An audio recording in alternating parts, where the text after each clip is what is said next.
Olá, irmãos, a paz do Senhor Jesus, que a graça do Senhor seja com você neste momento de devocional, seja comigo aqui também, que todos nós possamos ser agraciados, amparados pelo Senhor neste momento de reflexão na Sua palavra, nesse momento de se alimentar espiritualmente. Eu gostaria hoje de falar com os irmãos sobre um profeta pouco falado, pouco comentado, mas um homem de grande importância que foi muito usado por Deus nesta época que nós vamos comentar hoje. Nessa época o povo vivia na época pós-exílio, e o exílio, os irmãos sabem que é quando o povo de Deus foi levado lá por própria autorização, consentimento do Senhor, para o reino babilônico, e lá eles ficaram exilados por 70 anos, sendo escravos, vivendo sob o regime de escravidão babilônico. Chegou a hora da libertação, esse povo foi liberto, esse povo pôde voltar para Israel e viver esse momento pós-exílio. E acontece que, neste momento, Deus levanta um homem, e este homem começa a pregar a reconstrução do templo, a importância da reconstrução do templo. E esse templo, ele é começado, mas o povo, ele abandona o projeto de reconstrução por puro desânimo e por puro descaso com a obra do Senhor. E esse templo, pelas pesquisas, foi um tempo de 17 anos que o povo ficou sem contribuir com a restauração do templo de Israel.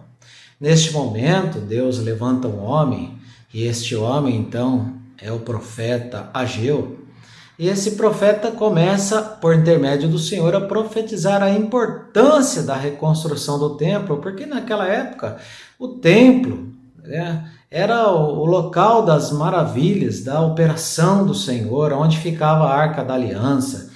Então, onde que amplamente o Senhor manifestava o seu poder, diferentemente de hoje, que nós usamos o templo e tem também uma grande relevância para nós, o uso do templo, mas já no Novo Testamento, a casa do Senhor, de fato, é o nosso coração. Então, nós não precisamos nem nos deslocar ao templo, porque o templo está dentro de nós mesmos. Glória a Deus por isso.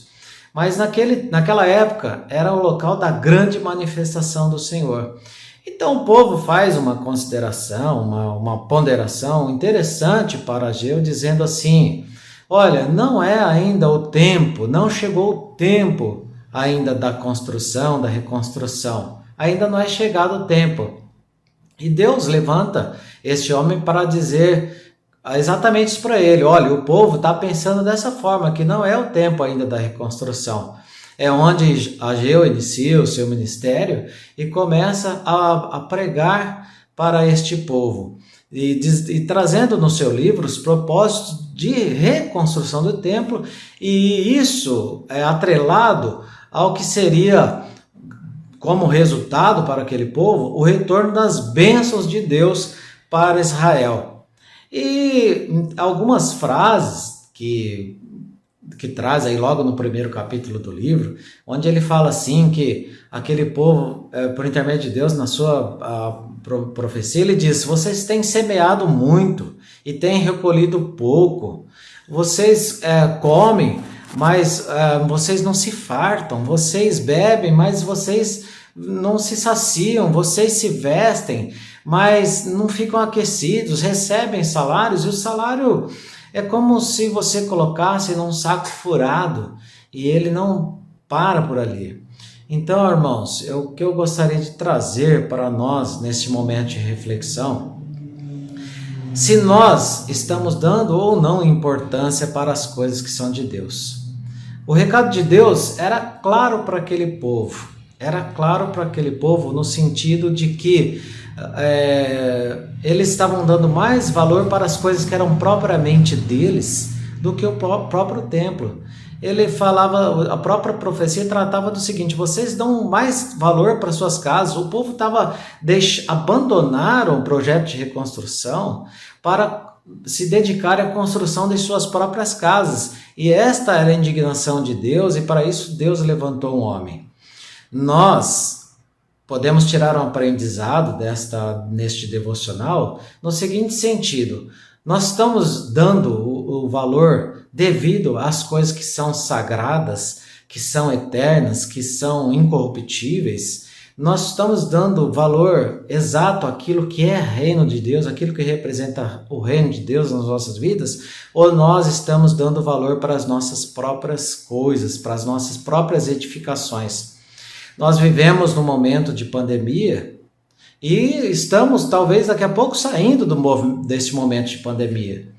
Será que o nosso tempo também ficará na história, em que haverá um tempo em que dirão, olha, o povo passou por um tempo de uma pandemia terrível sobre a terra, sofreu, conviveu com morte, conviveu com desilusões, decepções, famílias fracionadas, famílias dilaceradas, com tantas mortes nas suas casas, mas o povo não aprendeu. Será que nós vamos viver esse mesmo tempo de pós-exílio em que o povo ficou aprisionado, escravizado por 70 anos e ainda chegar nesse momento de liberdade e ainda não dar valor para as coisas do Senhor, de forma que a gente esquece facilmente do nosso passado? Aí vem uma exclamação do próprio profeta para o povo dizendo assim: considerai o seu passado. Deus promove isso no profeta Ageu. Ageu lembra o seguinte: pede para o povo considerar o seu passado. Então, esta mesma consideração serve para nós hoje. Considera o seu passado. Olha, vai lá atrás, vê certinho.